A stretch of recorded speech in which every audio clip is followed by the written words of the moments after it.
What's up, Wizards? It's Dev, and I'm proud of you. Yes, you. You made it all the way through Murders at Karlov Manor previous season, and now the full set is spoiled. People starting to pore over the cards, pay some attention to a lot of them, a lot of attention to some of them, and absolutely no attention to the ones they should. But hey, that's what I'm good for. I guess it's time to start pulling my weight around here, and it means I get to do my favorite video of each preview season. That's right, let's roll it. It's time for the top 10 sleepers in Murders at Karlov Manor.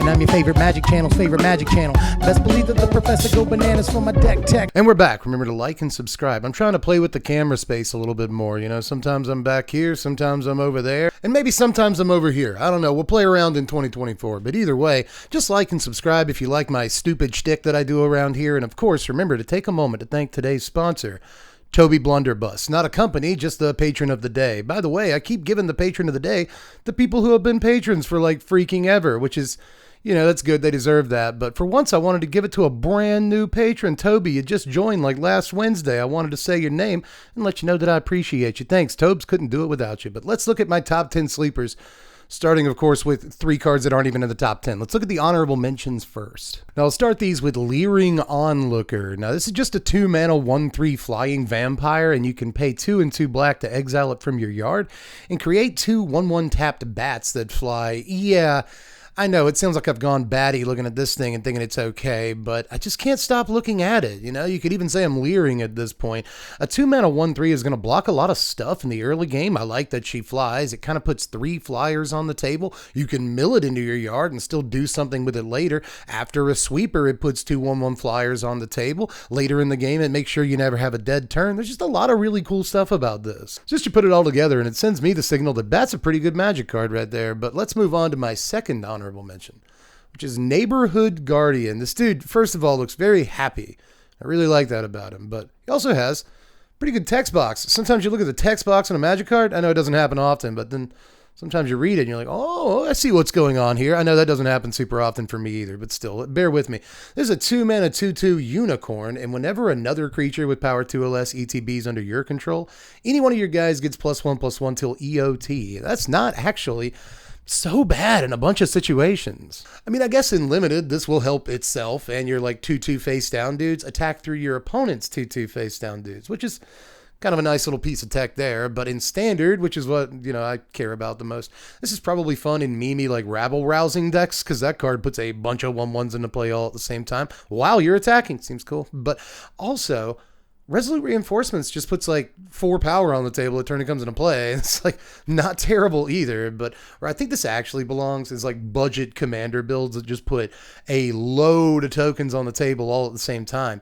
And suddenly you can do some like fun combo-y stuff. And it wouldn't surprise me if there's ways to go infinite with this. It wouldn't surprise me because I know for a fact that there are infinite combos that can involve this dude, but he might be fun there. And he doesn't even have to be in like a budget commander deck, right? He seems like he goes pretty well alongside an Anointed Procession or two. So, well, 2? Well, maybe you copied your Anointed Procession. I don't know what you're doing in your commander games, but one way or the other, I just kind of want to let you know this dude exists. He's cool. Now, the last HM I wanted to bring up was Topiary Panther. I just couldn't find a spot for this guy on the main list, but I still wanted to bring him up somewhere. Now, in case you haven't seen this dude yet, you don't know what I'm babbling about. He's a 6-mana 6/5 Trampler. That's a relevant ability, but what everyone's talking about on this dude is just the 2-mana 1 and a green basic land cycling ability. It's not something we've never seen before, don't get me wrong, but he is just 2 mana instant speed draw a card in big ol' air quotes.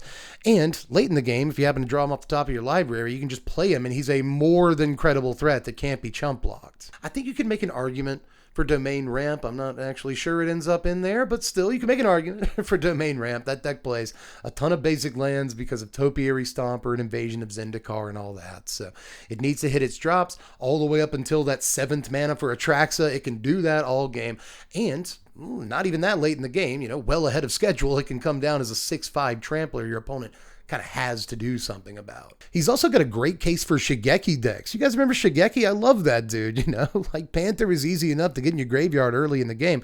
And then, once you've got the mana for that big Shigeki channel, he's just one of a bunch of different monsters you can bring back from your yard. But point is, he's another one. So that really helps those decks. I just think there are a few decks that might want this dude early in the format. Let's get to the actual list here and take a look at number 10, which was Case of the Gorgon's Kiss. But I decided to change that up. We had a sudden setback. A sudden setback just looks like a really powerful card, and like nobody's really talking about it at all. I think it might be a mistake. It is 4 mana, 2 and 2 blue for an instant. The owner of target spell or non-land permanent puts it on the top or bottom of their library. Okay, so it's like a Venser, but you take away the body, all right, and you throw in like Time Ebb or something like that. I'm pretty sure that's the jambalaya, the stew that they had to put in the cauldron to cook this one up, and I kind of like it. I mean, I know it's memory lapse, but double what a memory lapse costs, but memory lapse can't hit stuff on the board. That's important. Do you know the feeling where you really want to draw one of, I don't know, 2 or 3 different cards in your deck on the next turn? You're like, okay, if I draw any of these cards, it can get me out of this jam, and then your opponent puts something you already had on the table on top of your library. You're not drawing them important cards next turn. It's a terrible feeling, and I know what you're thinking. Don't comment it yet, but Dev, this gives you the opportunity to put the thing they're targeting on the bottom of your library, so you still get a draw next turn. Yes, in that case, though, you have allowed the blue player to remove something, and who actually won that interaction? Well, let's move on to number 9 and ask ourselves the question, what is the complete, total, and exact opposite of that last card? It's Frantic Scapegoat. This is just a 1 mana 1/1 goat that has haste, and when it ETBs, you suspect it. That means that it can't block. That's bad. But it has menace. That's good. And whenever any creature enters the battlefield under your control, you can choose to no longer suspect the scapegoat and suspect the guy you just played. Now, I did freak out about this guy a little bit during previous season, and even though I've had a few days to chew on it, I still really like the guy. I do think if we'd have had a rotation, he'd have much more chance of seeing play. You know, in a world full of Kumana faces Kakazans, Monster Swift Spears, and even Phoenix Chicks, I'm not sure this guy is going to have much life, but I do think people are going to at least try him out in mono red aggro. There's a world where Godric comes down on turn 3, immediately becomes suspected, and never gets blocked for the rest of the game. I mean, compare that with the utility of Phoenix Chick. When's the last time you actually took a win more Phoenix Chick out of the graveyard because you're attacking with 3 guys? You're going to say you do it every day? You're lying. Unless you just play that much mono red every day, and if you do, let me know how you feel about Frantic Scapegoat. I think it's a good Magic card. When it comes to 1-drops, he might not be the GOAT, but he is a GOAT, and it should count for something. But let's move on to number 8 here, which is Flourishing Bloomkin, you guys. This, I'm going to double down on this card. This is 2 mana, 1 and a green for a 0/0, it says. And he gets +1/+1 for each forest you control. You can also play him face down as a 2/2 ward 2 for just 3 mana, and flip him up for a whole 5 mana, at which point you get to kind of cast a weird form of Kadama's Reach. Go search your library for 2 forests, put 1 into play tapped, put the other 1 into your hand. Now, when I talked about this card during preview season, I saw a couple of people in the comments section basically being like, bless your heart, Dev. It's great that you're not that jaded and you can actually give this 5 mana Kadama's Reach a chance. But here's the thing. I'm not giving the 5 mana Kadama's Reach a chance. I'm actually not even really paying that much attention to this mode on the card whatsoever. It's probably the kind of thing you'll do 1 out of every 10 games. Probably the same rate that you get back a Phoenix Chick from your graveyard. Gotcha, mono red players. I am very sorry, as a matter of fact. But what I'm actually looking at here is a 2 mana 4/4. Or like a 2 mana 5/5, or a 2 mana 6/6. You see what I'm getting at here? And I could do that bit all night, but there are some things even I will not subject you to. I've seen a few people compare this card to like Kyrion Beastcaller and Gala Greeters and Sharp-Eyed Investigator, which is a new card in this set. But I actually like it a little bit more than those cards in a lot of ways. It doesn't count on you casting creatures and in some cases resolving them or anything. It actually just cares that you play lands and keep them in play, but that shouldn't be too hard because they're the easiest permanent type to keep in play. There's plenty of ways to ramp lands onto the table, not a whole lot of analog to that when it comes to creatures. Plus, lands are both free and uncounterable, which are 2 things that creatures don't have going for them. So, in a lot of ways, I think this is just better than a card like Kyrion Beastcaller, etc. I'm totally serious about this card, by the way. I could talk about FBK all night, but again, I'm a nice man, and there's just some things I won't do to you. So let's move on to number 7, so we can look at a different Magic card. Number 7 was Chalk Outline, but then the professor put it in his Pioneer video, and I've seen a couple of other people talking about it, and I just think that there's just too much heat on this card to be in this video, so I had to call an audible and switch it to Cryptic Cloak. Actually, Cryptic Coat is the name of the card. I just don't want to have to retake that entire little diatribe I just did because I'm already on like the 6th or 7th take on it. So yeah, Cryptic Coat. Name of this card. It's 3 mana for an artifact, which is an equipment. When it enters the battlefield, cloak the top card of your library. That means take the top card of your library, put it face down on the table in front of you. It's now a 2/2 ward 2, and if it's a creature, you can flip it up anytime for its mana cost. Okay, we done with that. Now, when you do all that, when you cloak the top card of your library, you're going to attach Cryptic Coat to that card. The equipped creature has +1/+0 and is unblockable. And at any time, you can pay 2 mana, it's 1 in a blue, to return Coat to your hand. So you're telling me this is a never-ending unblockable 3/2. That sounds okay, actually. You know, even if your opponent kills the thing that you cloaked, and they have to pay extra mana to do that some of the time, which is pretty cool. You know, they're not killing it by blocking it, are they? So they have to kill it with a removal spell, and if they do, they're paying extra, which is sweet. But even if they kill the 2/2, the cloak is still just sitting on the table. You can pop it back to your hand, cloak another thing. If you do happen to grab a creature off the top of your library, you can flip it up and go in unblockable, which is sweet. And there's ways to engineer that, right? You can scry a creature to the top of your library, or put a creature on the top of your library from some other zone, right? And then suddenly you know you're going to cloak that thing. So I don't know. There's actually some cool uses to this card. My one gripe is that it doesn't have an actual equip cost. Like, if it's sitting on the table and I have a dude out that I want to make unblockable, I can't actually do that. Really irritates me about this card. It doesn't have a real equip cost on it, but all I'm going to say is exactly what I said at the beginning there. Never-ending, unblockable 3/3. That should be enough to perk your ears up at the very least. But let's stay in blue for number 6, which is Conspiracy Unraveler. This is 7 mana for a 6/6 flyer that allows you to collect evidence 10 rather than pay the mana cost for any spells you might be casting. Pretty exciting card, man, but I really haven't seen that many people talk about it on the internet outside of a couple of people in my audience replying to me on Twitter or like in the comments section or whatever. I have seen a couple of you like the card, but apparently you're the only ones that are wise to how awesome free spells are. It's an interesting little reanimator target, or just it's good in a reanimator deck theoretically, and it's even kind of interesting in multiples when you think about it, because one will help you cast another one for free. And I know they don't really do anything that interesting looking in multiples, but what they actually are in multiples is 12 flying power, which should end a game. And I know I'm putting together a Christmas Land vision, but I still think there might be something there, especially considering I know this doesn't have an ETB trigger the way something really cool in a reanimator deck like a Traxa or a Tally does, but one thing I will say about it is that once you've resolved it and gotten it on the table, your opponent doesn't get in priority again until you've actually used its ability, right? So again, once this is on the table, you definitely get at least one shot to get a free spell off of it before your opponent can do anything about it, and that might matter. One more thing, by the way, I really like this in Pioneer, because in Pioneer you can play Magma Opus, which just seems like it goes really well with this card. You know, discard it for a treasure token earlier in the game, and then once you actually have out your Unraveler by hook or by crook, then suddenly the Opus is like 80% of the collect evidence 10 costs.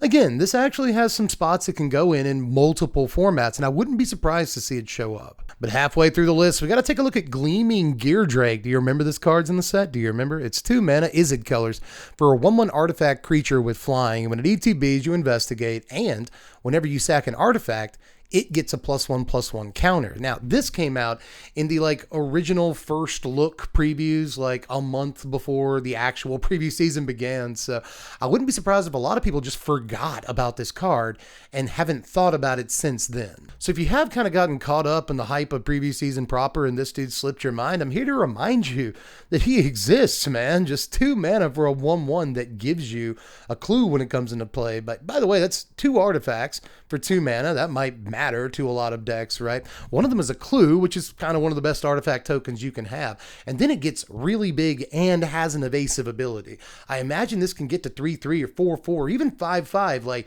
reasonably early or just pushing it into the mid game. Really like an awful lot of things about this little dude, man. Really, really good package here for a very, very low rate, all things considered. But for number 4, let's take a look at Case of the Filched Falcon. I feel like I'm going to get demonetized. Like, filch just seems like the dirtiest word in any human language. This is just a single mana for a case, and when it ETBs, you investigate. It's solved at the end of any of your turns in which you have 3 or more artifacts on the table, and once it is solved, you can pay 3 mana at any time and take one of your non-creature artifacts, throw 4 +1/+1 counters on it, and give it flying. Okay, so in case you didn't count all that out in your head, that is a single mana for 2 permanents. First of all, one's an enchantment, one's a clue, and a clue is pretty good. And then later on in the game, it's just 3 mana at effectively instant speed for a 4/3 flyer. You could be cynical and look at that as a 4 mana 4/3 flyer. I guess if you wanted to, but I will admit that I'll at least acknowledge here that we're paying in installments, and the turn that you get your 4/3 flyer, 3 mana at the end of your opponent's turn or during their combat step or whatever, is actually a really good deal for a big fat flyer that, again, put a clue into play for just a single mana. Like, both of the things this card does actually look really good, and it doesn't look too hard to solve at all. So why isn't anybody really talking about this? I mean, to be fair, I have seen precisely one person on the r/spikes competitive Magic boards bring up this card, and they were kind of laughed at by everybody else. And I think everybody's wrong, and that guy's right. If you're watching this video, I think you're right. Of course, now that I've said that, the guys on Spikes will probably just laugh at that dude even more. Like, Dev agrees with that guy, you know he's wrong. But Anyway, let's move on to the top 3, everybody. We did it, and we'll start this one with yet another case, actually. It's Case of the Crimson Pulse. Now, this is 3 mana. It's 2 and a red for a case, and when it ETBs, you discard a card, you draw 2 cards. To solve it, you have to have no cards in your hand at the beginning of your end step, and then, once it is solved, during your upkeep, you discard your hand and you draw 2. But the best thing about this is pretty obviously the solve state, which actually isn't that hard to achieve. I mean, you're red, you're going to run some cards out of your hand pretty easily, right? So I will say, like, the one negative thing about this is that if you fail to run yourself out of cards once it's in play, you might have to wait a couple of turns for it to actually start working. But once it does, you're effectively getting 3 cards a turn. Like, that's incredible, like, flood protection. It's incredible mana screw protection from the other side of that equation. And it just makes sure that you always draw something important. Even if you don't run yourself out of cards, you know, when you draw your 3 cards. Like, sure, you'll have to discard the remainder of your hand on the next turn, but you'll still get 3 fresh cards every turn that this is in play. And I love that they didn't chicken out with it, right? It doesn't like draw cards the red way where you exile them, you can play them as draw cards. Just draw the cards on all the modes. You know, you get the sort of tormenting voice mode up here. But then again, I feel like they were probably tempted on the last mode to do the thing where you exile the cards. No, just draw the cards.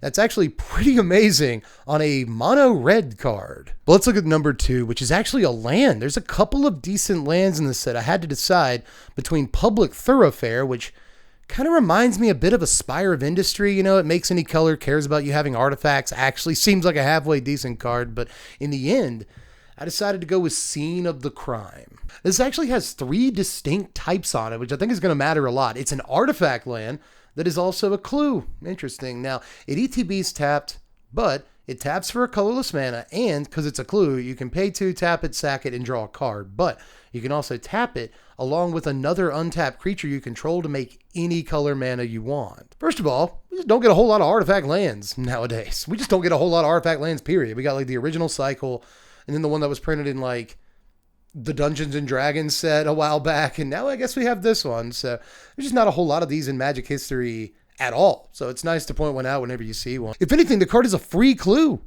It's kind of nice, you know. It also does that Springleaf Drum impression, which I guess is kind of cool. But, you know, a land that has like 3 different types, plus taps for any color mana up some of the time, plus sacks for a card. Like, yeah, man, it all seems really good to me.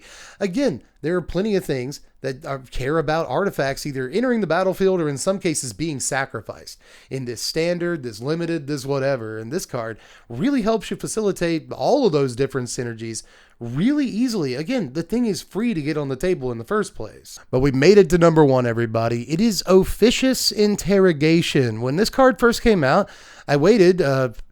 It turned out I had to wait patiently for other people to start talking about it, but it never actually happened. No one ever really, only people like in my chat when I first read this card really had that much to say about it. But internet's been more or less radio silent on this card ever since, and I really don't understand why. This is just 2 mana. It's a blue and a white for an instant that costs a blue and a white for each target beyond the first. Now you're going to choose any number of target players, and you're going to investigate X times, where X is basically the total number of creatures controlled by all of those players.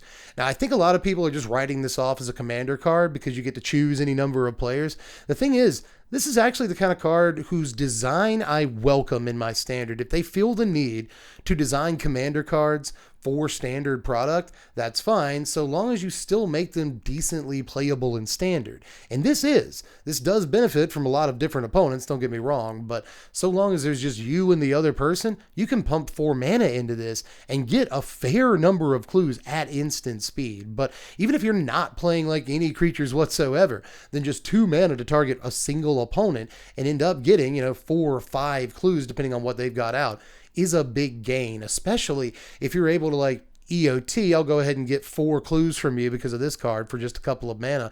That left me mana over to like make disappear or remove something, whatever. And then the next turn, I'll just untap, play land, and sunfall all your stuff away. Now, I've got an incubator token and like 4 clues, and I'm pretty sure you lose the game. I know I did a similar sort of board setup for preview season, but that's the board setup I just cannot get out of my mind, and I feel like it's going to be a fairly common one too. Now you could argue that the card doesn't actually do anything when you cast it. It's not drawing you the cards. You have to spend more mana to draw the cards later, but in the meantime, it's putting a buttload of artifacts on the table all at once, and as we've already discussed with a couple of these entries, there might be a few reasons right now in standard why you might want to do that, whether it's things that care about artifacts ETBing, or maybe you're playing like blue-white Thousand Moon Smithy and you really like the idea of putting 3 or 4 artifacts on the table all at the same time. But that is all of the cards on me sleepers list this time around. Didn't see a card that you really like? It might end up on the top 50. I'm pretty sure we're doing